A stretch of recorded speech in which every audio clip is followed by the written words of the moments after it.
안녕하세요. 고려 가요 해설과 원문이 있는 책 구슬이 바위에 떨어진들 소설 부분을 읽고 있는 정명수 카타리나입니다. 오늘은 6장을 읽어드리겠습니다. 6장 가시리 가시리 있고. 각설 아직도 좀 먹고 있지? 달림이가 회합이네 만두가게를 다녀오자 도리가 성급히 물었다. 응, 아무래도 밤새 술을 먹을 듯한 기세든걸. 고미가 그것 보라며 고개를 끄덕거리며 도리를 보았다. 도리야, 내 말이 거반 맞자뇨. 그놈들이 벌써 술자리를 끝낼 놈들이 아니라고. 그놈들에겐 오늘 아침부터 중양절이라니께. 도리엄니 초상으로 달림이네는 중양절을 제대로 치르지 못했다.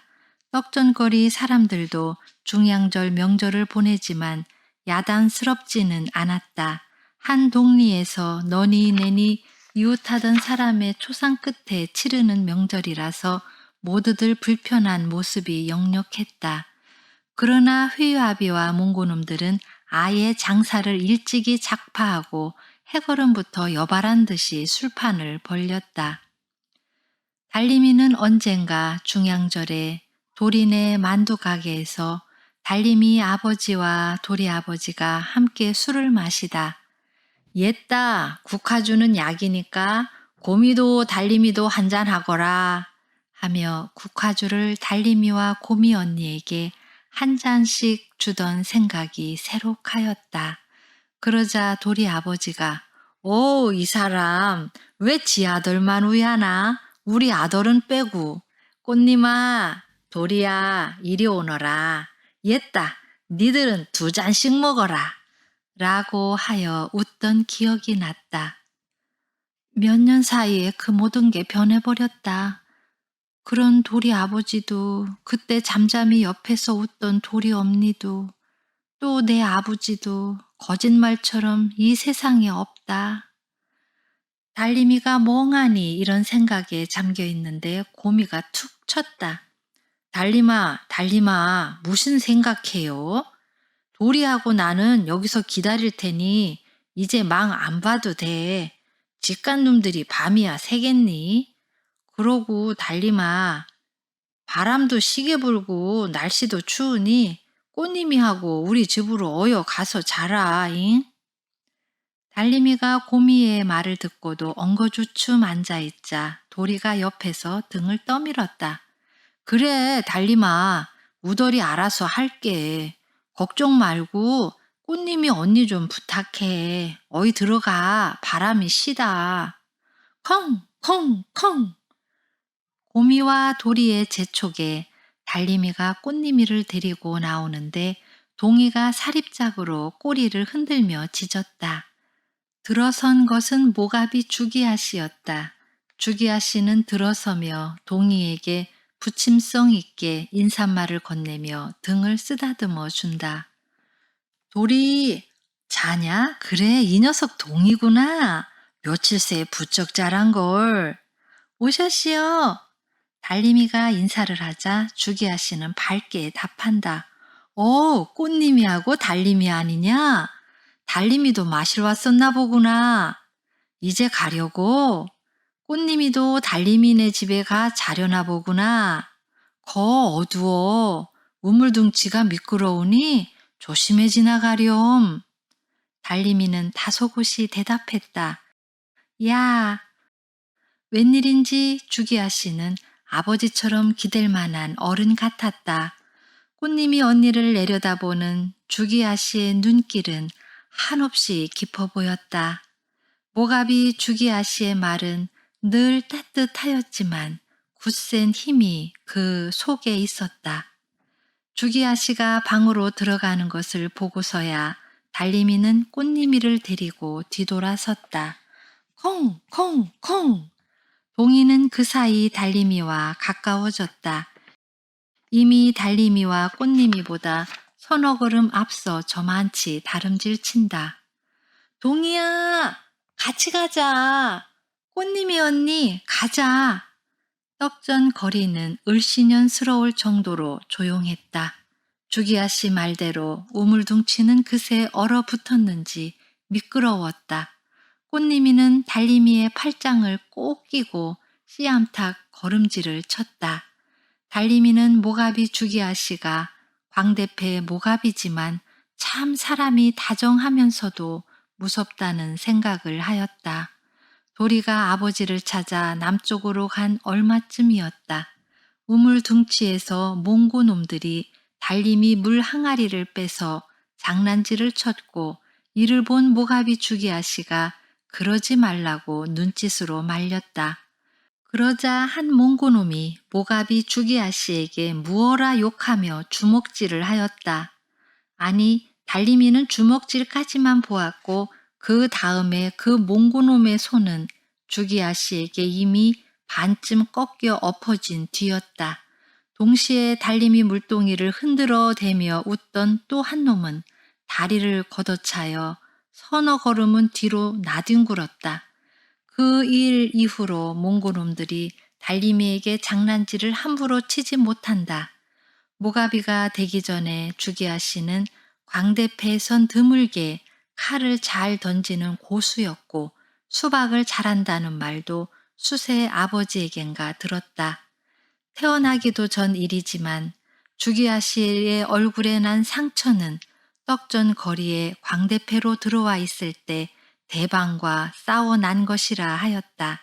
그때 광대패를 이끌던 대방을 달림이는 한 번도 보지 못했지만 어찌나 무예가 뛰어난지 회의 아비가 서너시 덤벼도 안 된다는 이야기도 언젠가 아버지가 하였다.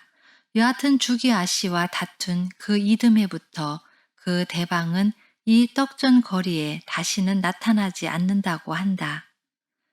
달림이는 집에 와서도 고미 언니와 도리에게 모가비 주기아 씨가 온다는 말은 못 들었는데 라는 생각을 하며 소마소마 마음을 졸였다. 달림이는 고미와 도리가 회의아비에게 무슨 일을 하려는 것은 분명한데 그 다락 같은 회의아비의 완력은 우리 동네 씨름 장사인 매아지 아버지도 나가 떨어지지 않았나. 암만 술을 먹어 취했다고는 하나 호락호락 당할 예사 되놈이 아니기에 여간 걱정스러운 게 아니었다. 달림이 엄니는 검둥내서 먹은 국화주 두어 잔에 취해서인지 초저녁부터 잠들어 있더니 이제는 주럽이 들어서인지 코까지 고나게 골았다. 꽃님이는 정신줄을 놓았는데도 도리 일을 알기나 하는 것처럼 잔뜩 웅크려서는 달림이의 치마폭을 꼭 쥐고 놓지 않았다. 가을바람이 어찌나 무섭게 불어 젖히는지 문풍지가 부르르 떨었다. 달림이는 불안한 마음을 달래려고 꽃님이를 흔들었다. 꽃님이 언니, 내가 옛날 얘기 해줄까? 옛날 이야기라는 말에 꽃님이는 치맛자락을 놓고 얼굴을 코앞에 들이댔다. 달림이가 들려주려는 이야기는 시루말 이야기였다. 이 이야기는 전해오는 것으로 이 지역 사람이라면 아이들까지도 다 안다. 꽃님이 언니, 시루말이라고 알지? 떡을 찌는 시루. 왜 가을이면 시루떡을 쪄서는 부뚜막 장독대에 올려놓고 조왕신, 터주신, 성주신에게 고사를 지내잖아. 맞아, 시루떡 나 잘 먹어. 엄니가 해줬어. 엄니가 하늘나라에서 또 해줄 거야. 그렇지? 달림아. 응, 꽃님이 언니 말이 맞아. 그 시루떡을 찌는 시루의 구멍은 하늘을 말한대. 왜 시루에 보면 어떤 건 7개, 어떤 건 9개, 어떤 건 12개의 구멍이 뚫려 있잖여. 그치, 꽃님이 언니? 알아.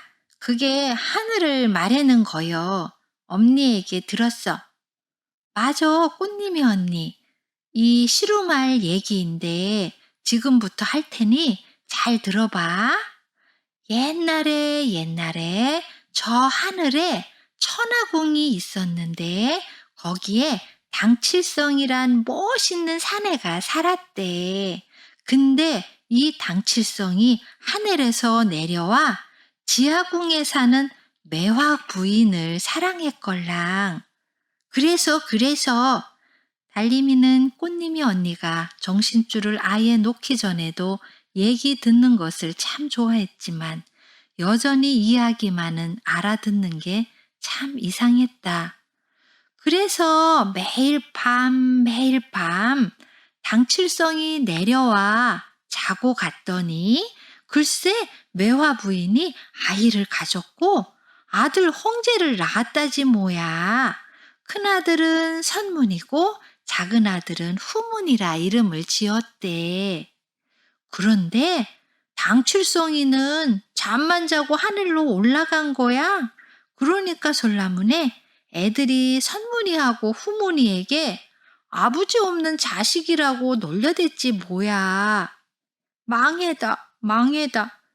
회아비는 같어. 날갈구신 같아. 꽃님이가 얼굴을 찌푸리고 고개를 좌우로 저으며 가슴으로 파고들었다. 달림이는 이야기를 끊고 꽃님이를 품에 꼭 껴안았다. 가늘고 연약한 어깨가 달림이의 가슴에서 바들바들 떨었다. 꽃님이를 안고 있는 달림이의 손도 어깨도 문풍지처럼 파르르 떨렸다. 아니요, 꽃님이 언니. 이젠 괜찮어. 도리하고 고미 언니가 막 혼내줬어. 정말?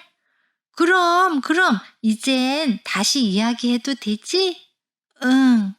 그래서 두 형제는 엄니인 매화 부인을 졸라서 아버지 당칠성이 천하궁에 산다는 것을 알아냈대. 두 형제는 천하궁으로 아버지를 찾아갔지. 당칠성이는 아들 형제를 만나 선문이는 대한국을 주고 후문이는 소한국을 주었어. 그런데 이 시절에는 해와 달이 둘이라 사람들이 살기가 어려웠대. 해와 달이 두 개씩이니 낮엔 해가 둘이 비쳐 뜨겁고 밤엔 달이 두 개나 되니 너무 추워서 잠을 잘 수 없거들랑. 그래 형제는 새로 만든 활로 해와 달 하나씩을 쏘아 없애 살기 좋은 시상으로 만들었다는 얘기지. 꽃님이 언니는 어느새 잠이 들었는지 도리야, 도리야 하고 잠꼬대를 한다. 달림이는 그래, 좋은 시상, 좋은 시상. 왜 이 시상은 이럴까? 그런 좋은 시상이라면 도리도 고미 언니도 나도 편안하게 살 텐데. 그런데 도대체 어떻게 일이 돌아가는 걸까? 라고 혼잣말을 하였다. 또 한 번 맹렬하게 바람이 지나갔다. 사립작에서 삐걱삐걱 하는 소리가 안방까지 치쳐들어왔다. 아직 겨울도 아닌데 사뭇 북풍이 몰아치는 듯하다. 뒷안에 자귀나무 잎이 부수수 부수수 하였다. 꽃님이는 이리 뒤척 저리 뒤척 잠을 이루지 못하였다. 깊은 가을 밤 한허리에 걸린 달빛이 견디다 못해 휘영청 창호에 우려들고 이런저런 생각에 지친 달림이의 몸이 아슴아슴 막 잠이 들려 할 때였다. 불이야! 불이야! 갑자기 밖에서 왁자지껄하는 소리가 나며 창문 밖이 환해졌다. 사람들의 외침에 달림이 엄니도 꽃님이도 엉겁결에 일어나 앉았다. 달림이는 혹 도리와 고미 언니가 휘아비와 싸우다 무슨 일을 당하는 것은 아닌지 하는 숭한 생각이 떠올랐다. 달림이가 부랴부랴 옷을 걸쳤다. 겨우 발에 걸린 신발을 끌고 밖으로 나왔을 때 떡전거리 허리쯤에 있는 휘아비네 만두가게에서 불길이 치솟았다.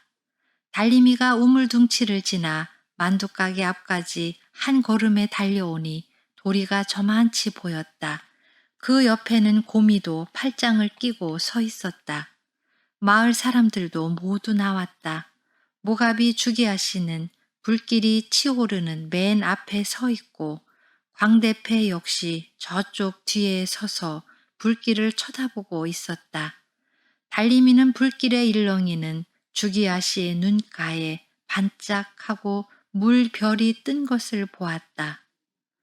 몽고놈들 몇이서 그래도 두남두는지 술 취한 걸음으로 바가지를 들고는 우물둥치로 갔다.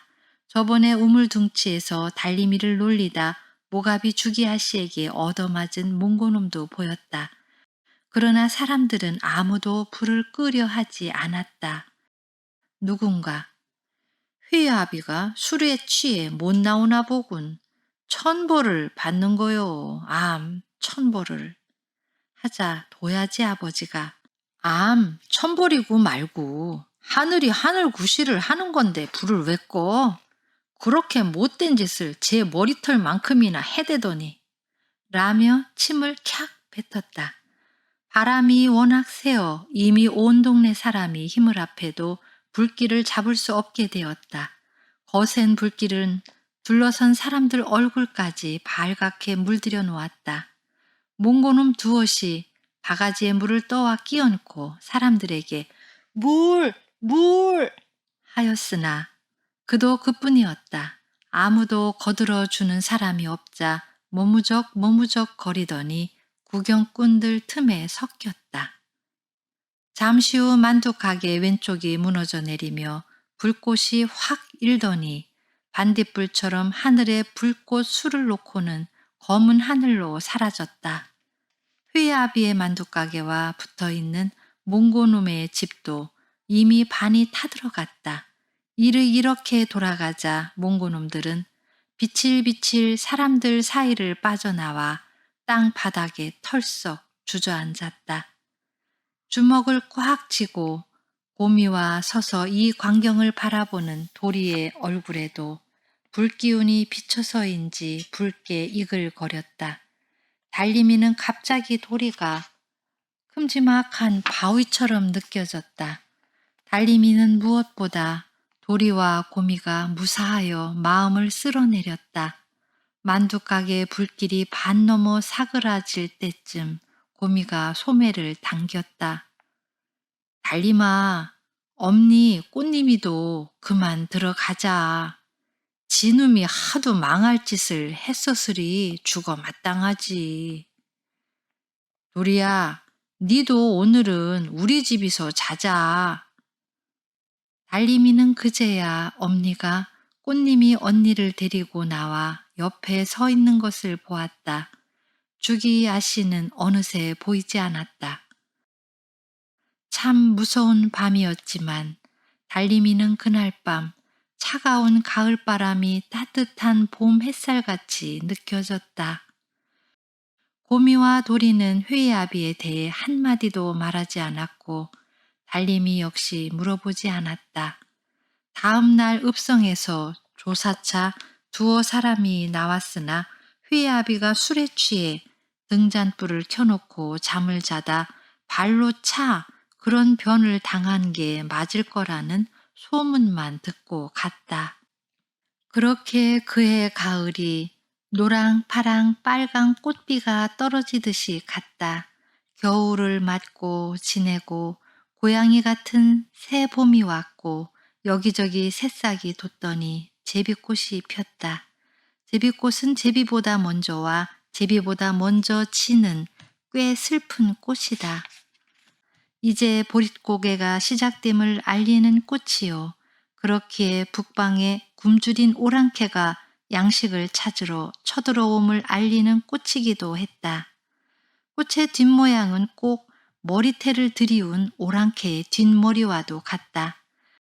그래도 달림이는 이 제비꽃이 참 좋았다.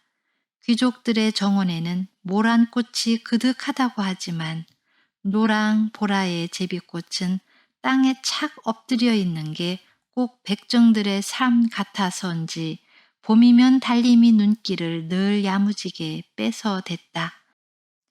막 도리 엄니의 산소 곁에 제비꽃이 봄 햇살 문채 몽우리를 맺힐 무렵 도리가 달림이를 제 집 뒤란으로 불러냈다.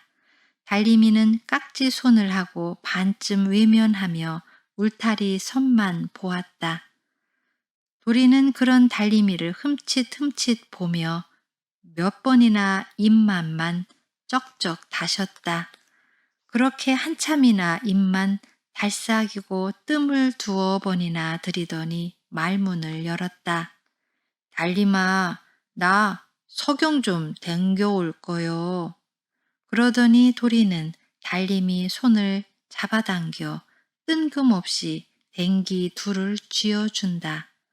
하나는 네 거고 하나는 꽃님이 언니 거다. 단오날 매요. 저번에 아버지 찾으러 가며 사다 준다고 했잖요. 그때 사온 건데 그동안 정신없어 이제야 주는 거요. 나는 석영 좀 다녀올 거걸랑. 석영? 갑자기 석영은 왜? 거기 심이 있다더라. 뭐? 심? 심이 뭔데? 누가 심이 거기 있다고 했는데? 달림이는 드름드름 무슨 소리인지 몰랐다. 달림이가 옴니암니 따지자니 도리는 대답 대신 달림이 손을 꼭 잡았다. 달림이는 도리의 손이 그렇게 크고 따뜻한 줄 처음 알았고 도리의 숨소리와 심장소리가 그렇게 사내다운지를 안 것도 처음이었다. 달림이는 도리의 얼굴에서 저번 회합인의 불난 날 본 모습을 보았다. 며칠 뒤 도리는 고미와 함께 석영으로 떠났다. 달림이의 눈에 질끈 괴나리 보찜을 등에 동여매고 석영으로 가는 도리의 뒷모습이 앞산만 했다가 뒷산만 했다, 달만 했다, 별만 해졌다. 그러더니 달림이의 눈동자에 맺힌 도리의 뒤태가 달막달막한 가슴으로 내려와 둥지를 틀고는 앉아버렸다. 달림이는 가슴이 아리고 쓰렸지만 눈 바래기만 할 뿐이었다. 이른 봄날 때 이른 아지랑이가 달림이의 두 눈에 아롱아롱 피어오르더니 귓결에 노랫소리가 들렸다. 석영 별곡이었다. 석영이 아질가 석영이 서울이지만은 우이 두어렁셩 두어렁셩 다링들이 닦은 곳 아질가 닦은 곳 작은 서울을 사랑하지만은 우이 두어렁셩 두어렁셩 다링들이 콩콩콩 동이도 헤어지는 것이 서운한지 가다간 서고 가다간 서고 한참을 지저대며 도리를 따라갔다. 꽃님이는 한 손엔 도리가 준 부러진 비녀를 들고 한 손으론 달림이 치맛자락을 꼭 쥐었다.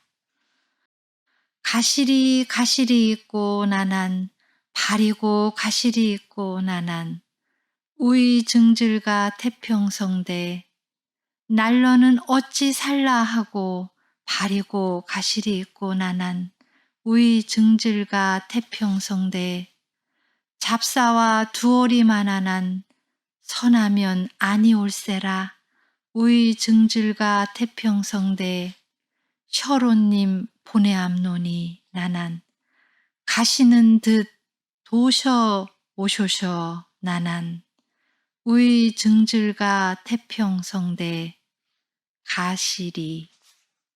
달림이는 저도 모르게 가시리를 불렀다.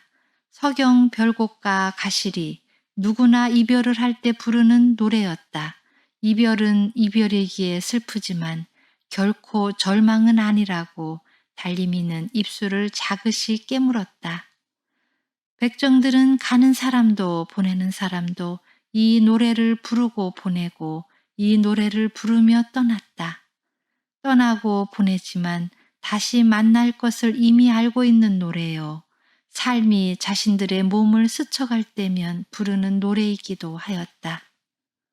달림이는 아리아리한 그 무엇이 안가슴을 불에 대듯 파고든다고 느꼈다.